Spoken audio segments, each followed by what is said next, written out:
Maintenant, passons à notre deuxième principal sujet du jour, direction Ituri en République démocratique du Congo, où Médecins sans frontières a annoncé l'évacuation temporaire de son personnel de la région du Biakato suite à une troisième attaque contre un centre de santé. Un groupe armé de bâtons et de machettes a pris d'assaut la zone, mais ils n'ont pas atteint le centre de traitement Ebola et aucun blessé n'a été signalé. La présence limitée du gouvernement dans les provinces de l'Est de la RDC, y compris le Nord Kivu, ainsi que la présence de nombreux groupes armés et de milices locales d'autodéfense ont entraîné une insécurité persistante dans la région, constituant un obstacle majeur dans la lutte contre Ebola, dans l'une des régions les plus touchées du pays. Eh bien, Niacha, pour en parler, prenons la direction de Béni, où nous attend notre correspondant Gaël Umpoyo. Bonjour Gaël, comment allez-vous ce matin? Bonjour Ruth, je veux bien ce matin. Merci. Gaël, peut-on dire que cette dernière attaque du centre de santé de Biakato en Ituri est la goutte d'eau qui a débordé le vase et poussé MSF à suspendre temporairement ses activités dans cette région? Bien, MSF a suspendu temporairement ses activités pour se rassurer de la sécurité de ses agents dans cette partie de la République démocratique du Congo, après qu'un de ces centres soit menacé à Biakato par des hommes non connus jusqu'à présent. Il n'y a pas de morts ni de blessés, mais selon les dires de certaines sources discrètes de MSF, c'est pour un temps que cette organisation a pris soin de dépêcher son personnel avant que la quiétude ne revienne.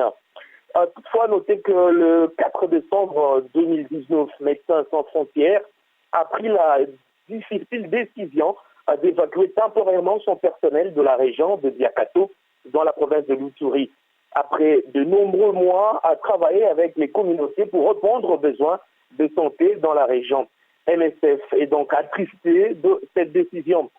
Dans le matin du mardi 3 décembre, un groupe de personnes armées de bâtons et de machettes ont fait irruption dans le centre de santé de Biakato. Ils ne sont pas arrivés jusqu'au centre de traitement Ebola qui se trouve dans l'enceinte et personne n'a été blessé. La même nuit, un groupe de personnes aussi armées de béton et de machettes ont tenté de pénétrer la base de MSF à Biakato Mine. Des pierres ont été jetées sur la base pendant un moment, mais personne n'a été blessé. Ces événements font suite à l'attaque meurtrière contre des personnes travaillant dans la réponse à l'épidémie Ebola la nuit du mercredi 27 au jeudi 28 novembre.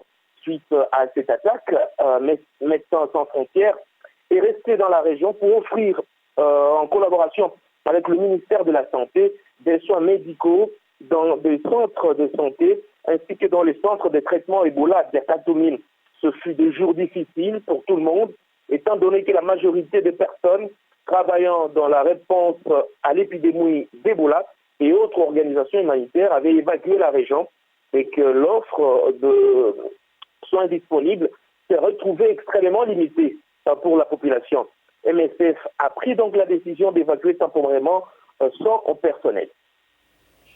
Alors, Gaël Mpoyo, on imagine que cette suspension aura un impact négatif sur les conditions sanitaires dans cette localité et ses environs, vu le rôle que jouait MSF sur ce plan.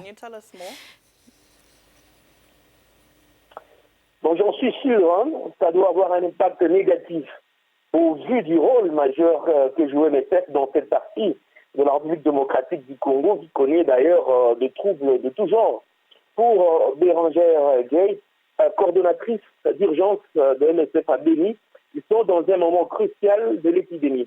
Le nombre de patients pris en charge par le centre de traitement est nettement baissé, mais de nouveaux cas ont été identifiés provenant des différentes chaînes de transmission.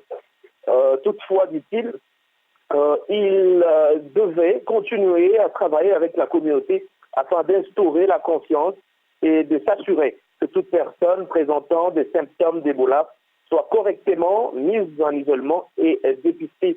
Nous ne pouvons pas baisser notre garde tant que l'épidémie ne sera pas officiellement terminée, a-t-elle déclaré. Gaël, dites-nous aujourd'hui que prévoient les autorités congolaises avec le départ d'MSF, surtout que, vous l'avez dit, l'épidémie d'Ebola n'a pas encore été maîtrisée dans cette région. Jusque-là, aucune réaction de la part des autorités congolaises aucune décision n'a été prise du reste. Il n'y a pas de mesure palliative, à part le message du professeur Moyembe qui a condamné ces attaques contre des agents de la riposte. Donc en général, la MSF offre des soins de santé dans la région de Biakato depuis 2016. Durant l'épidémie d'Ebola, MSF a travaillé de façon trop proche avec la communauté de Biakato pour identifier et répondre aux priorités de santé en lien ou non avec la maladie Ebola. L'organisation a notamment réhabilité les fouilles et construit une pédiatrie en soutien au ministère de la Santé. MSF a aussi offert des soins de santé primaires et des soins pédiatriques hospitaliers. Donc notez qu'en novembre 2019, toujours avec le ministère de la Santé, MSF a construit et géré les centres de traitement d'Ebola à Biakato. Eh bien, Gaël Ompoyor, nous allons devoir rester là pour aujourd'hui. Merci en tout cas d'avoir accepté de répondre à nos différentes questions.